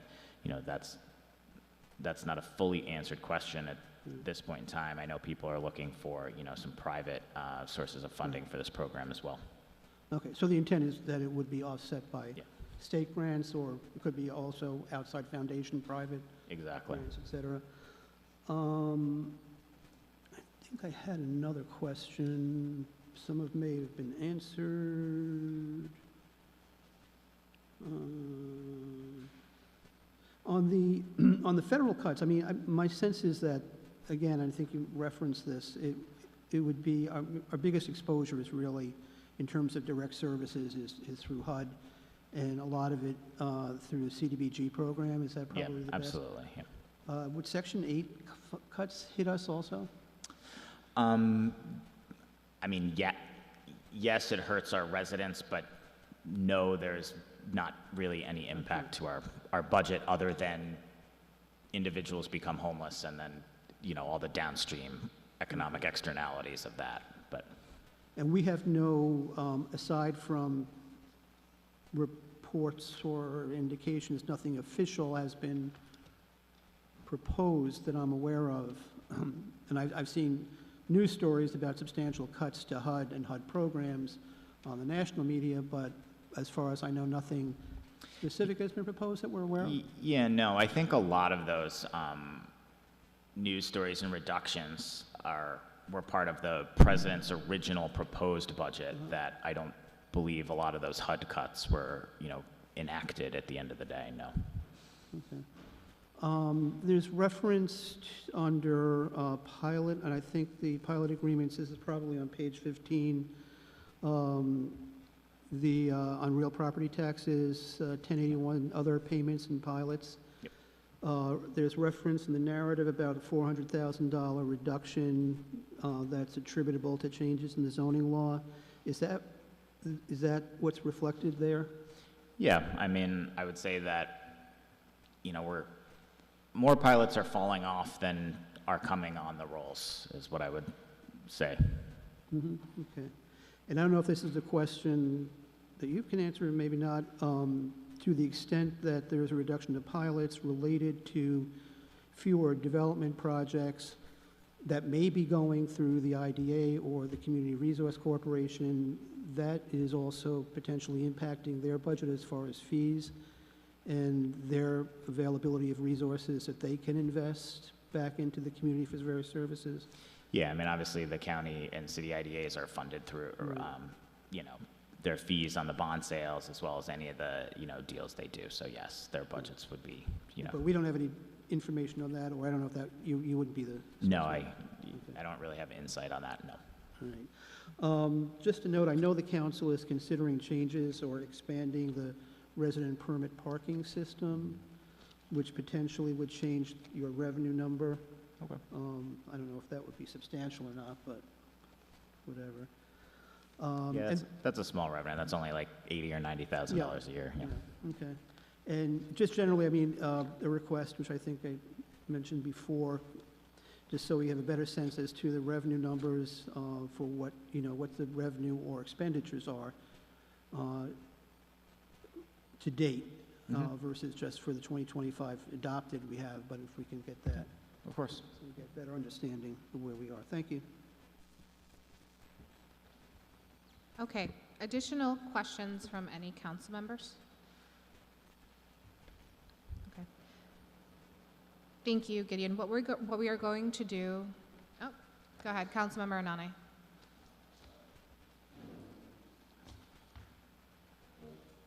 It's regarding the CPRB numbers as relates to the funding request. I just want to know, just if you give us a little bit insight why their request is, was that their request, or is it just something that you have already budgeted for with the 753,000?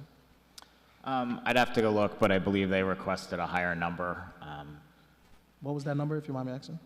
Excuse me? What was that number? I don't have that with me right this minute. I'd be happy to share that with you. Okay, We have the CPRB presenting on the 23rd as well. gotcha. That's it, thank you. Okay. We are going to take a 5-minute recess since we're going a little long this evening, and then we'll come back and do our administrative services presentation. Thank you.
Okay, everyone, if we can come back to our seats, we're going to get started.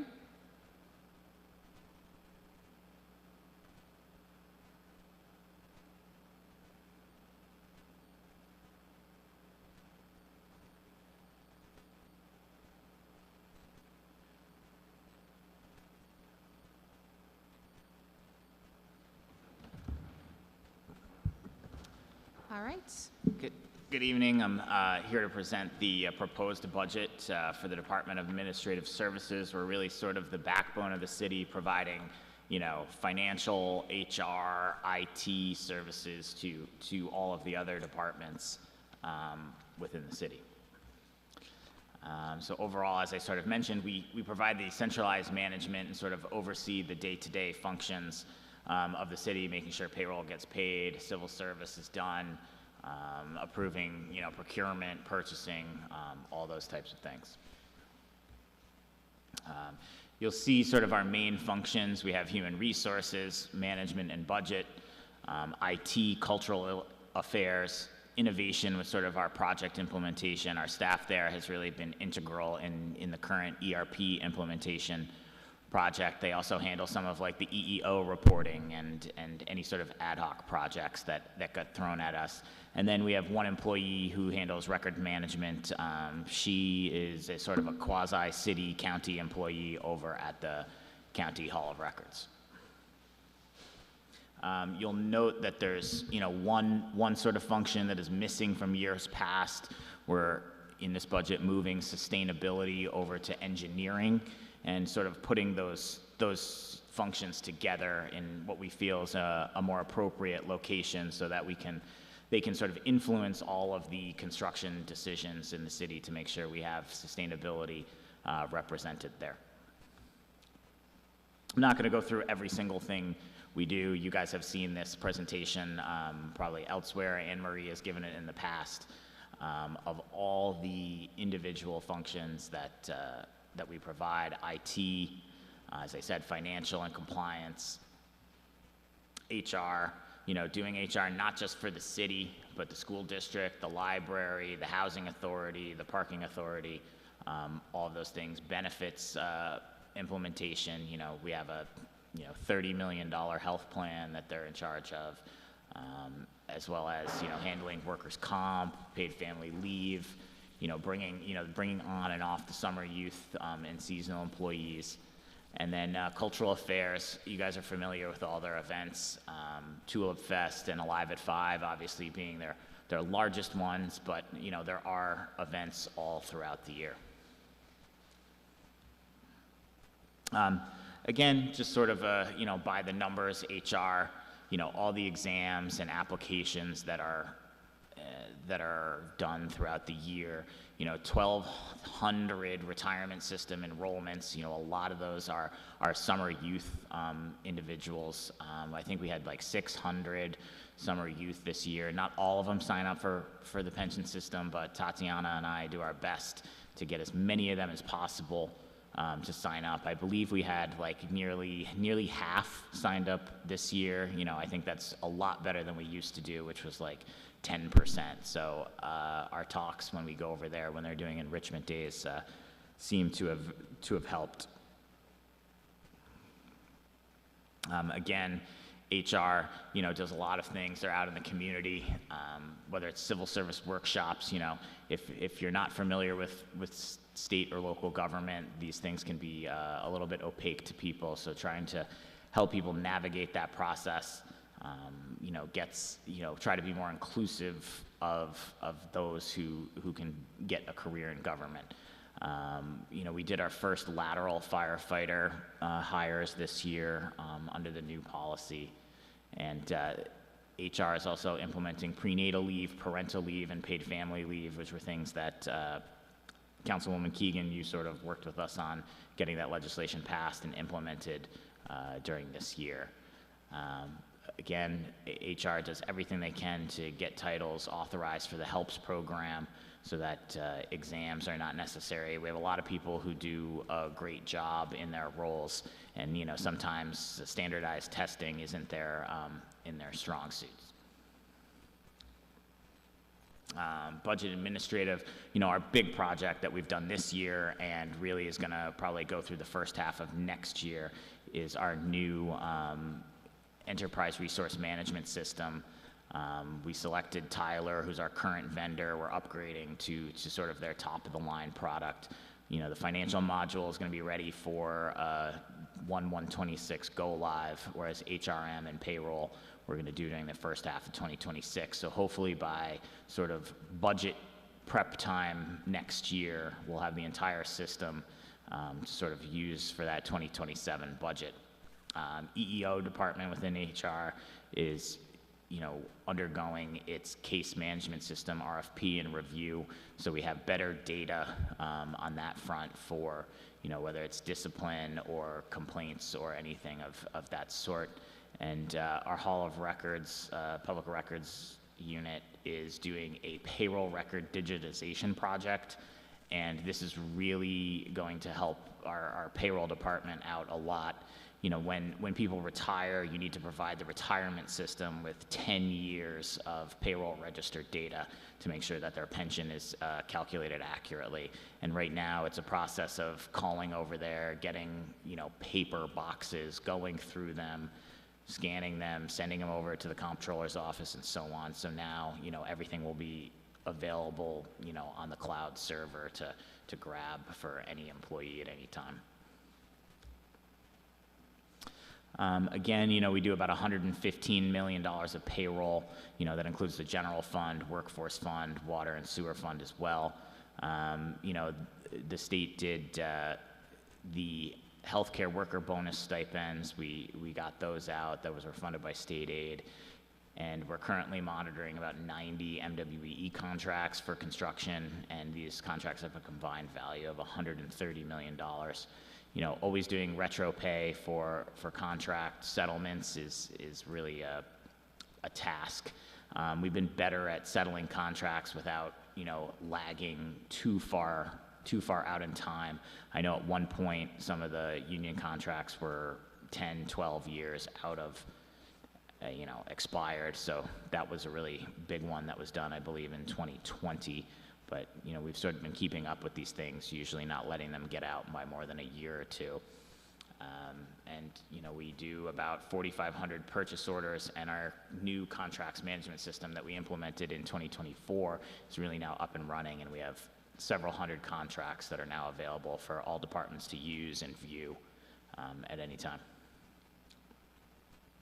Our IT department, with really, I think we have added one additional staff this year, all the way up to 11. We do have some vacancies there. That's why you see an 8-person team.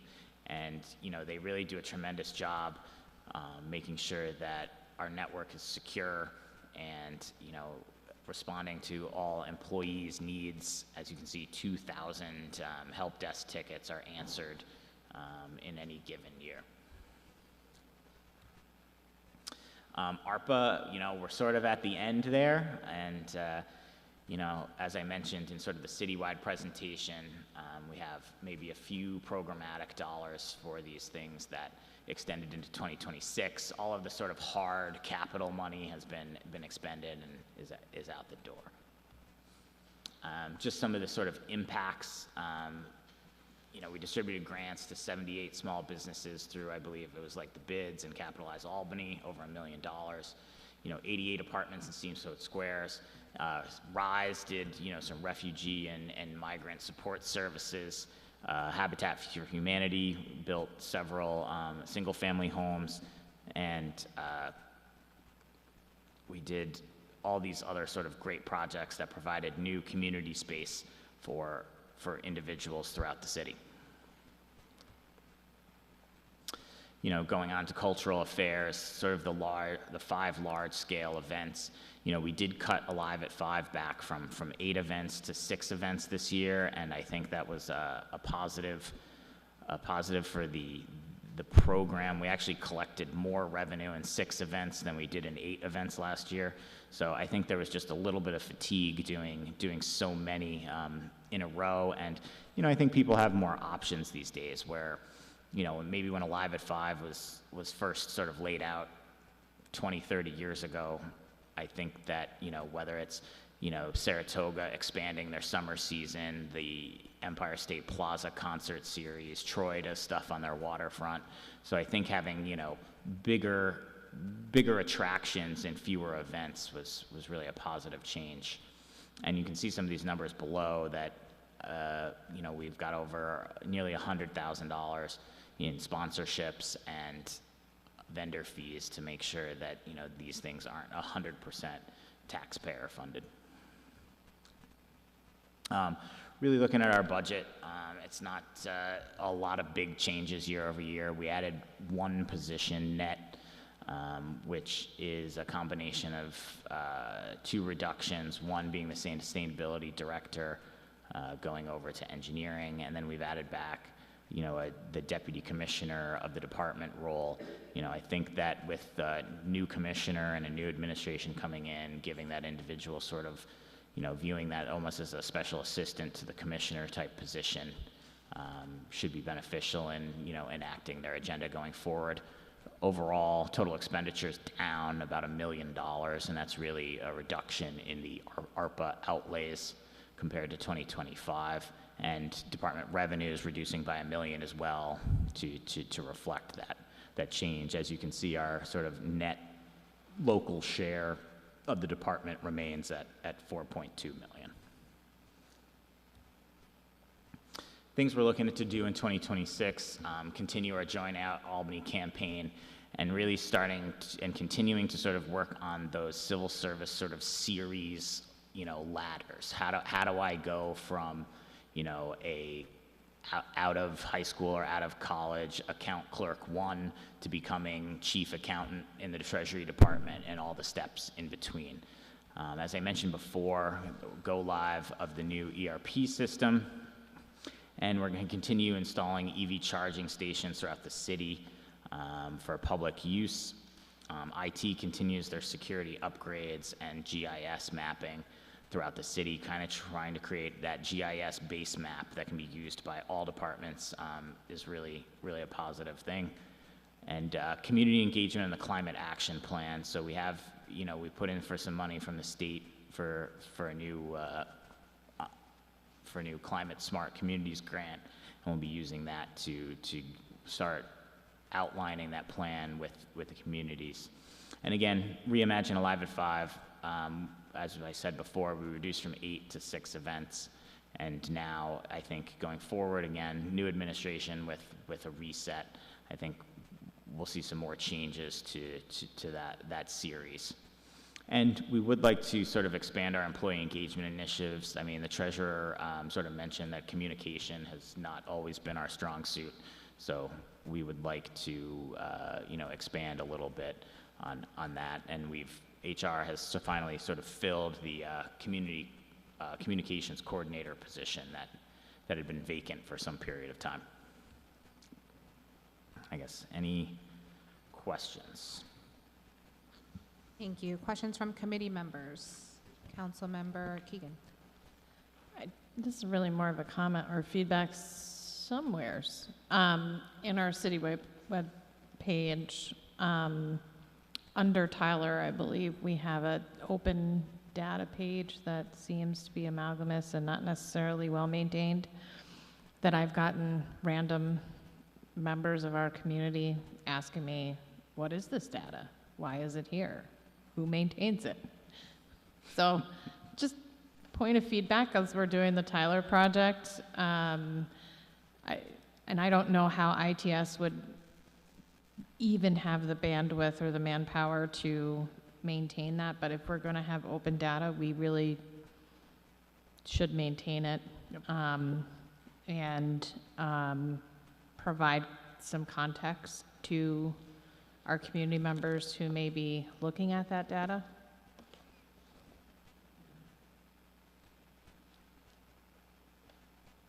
Okay.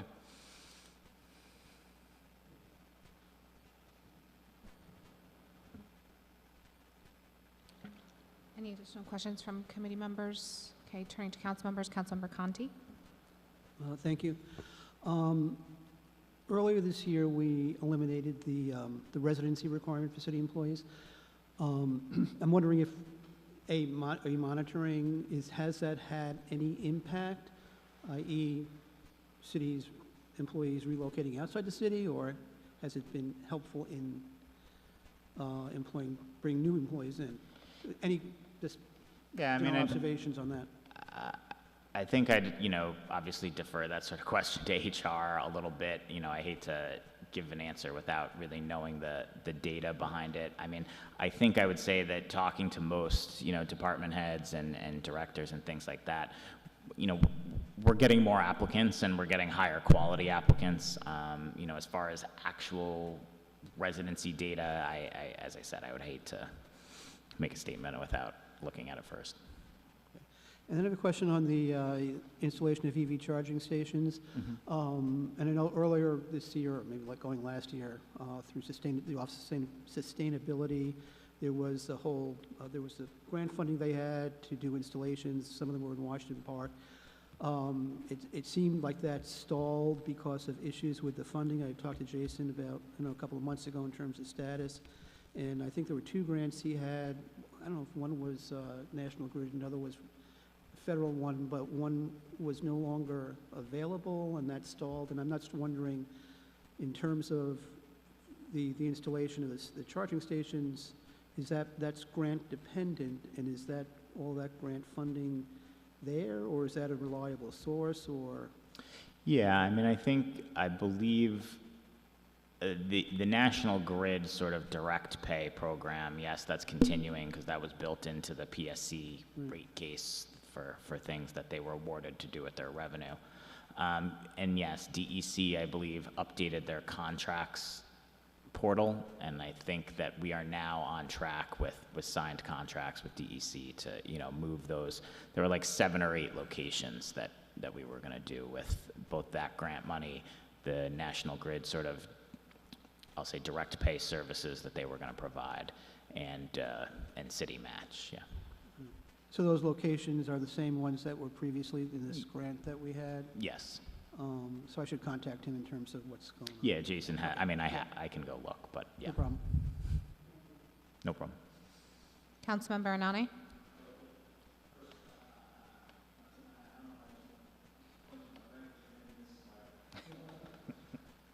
No, I just want to tip my hat Only a off. couple months. Thank You know, it's like, I don't know how you're doing budget director and also administrative services. But it's good to see that in this year's budget, there's a deputy commissioner of administrative services. So if this ever happens again, hopefully we'll have somebody in place. But yeah.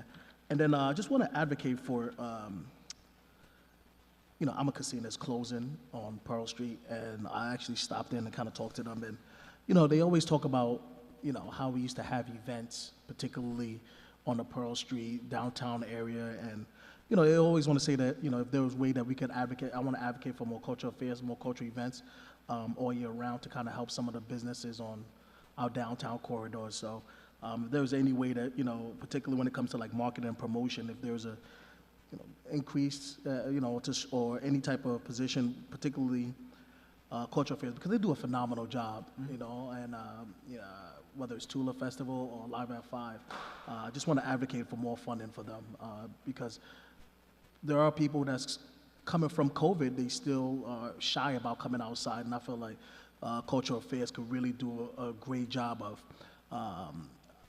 reminding people that Albany is a great place to come and just celebrate and just, really enjoy and connect with one another. Yeah, I think that, to your point, bringing more people downtown, I think that, the switch for Alive at 5's having some of them at the, Tricentennial Park there in front of, the Dasney building on Broadway there, I think was a positive step to sort of help some of those downtown businesses. And, as Capitalize gets sort of more programming in that, Clinton Ave market space, I think that will also sort of drive some more downtown foot traffic as well. Is the program coordinator position, that's a part-time position for cultural affairs? Yes, they have, I'll say 4.5 staff. 4.5, okay, thank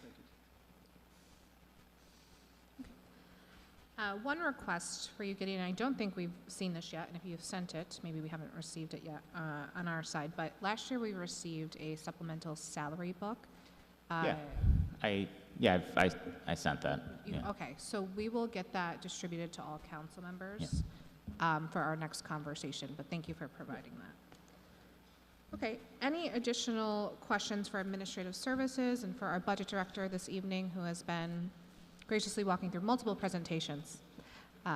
Anything else to cover? Okay. Yes. I wanted to give you the opportunity to introduce your staff to the public, as I know that they do a great deal of work, and I think they deserve a shout out. Yes, absolutely. So, our budget team is small but mighty. I have my deputy director, Kate Fitzpatrick, and Joel Stetson, our chief financial manager for the city. So they do a great job, and we put this out there with a little bit shorter staff this year, and I think it came out well. Thank you, collectively, all of you, for your efforts. I know this is a mammoth task, and you do a great job every year putting together, but also explaining through this process. And thank you for, Gideon, being with us for the rest of the season, since this is our first meeting. Oh, we'll see you next week. Yeah. So on that note, a couple administrative items. Next week, as a reminder, on Monday at our scheduled Common Council meeting at 7 p.m., we have our first public hearing on this budget. So please spread the word, make sure people that are interested in signing up come join us and speak to what their questions are, what they're seeing in the budget. On Tuesday, we have presentation from Neighborhood Services at 5:30, which includes Community Services, Planning and Development, Building and Regulatory Compliance, and Albany Community Development Agency.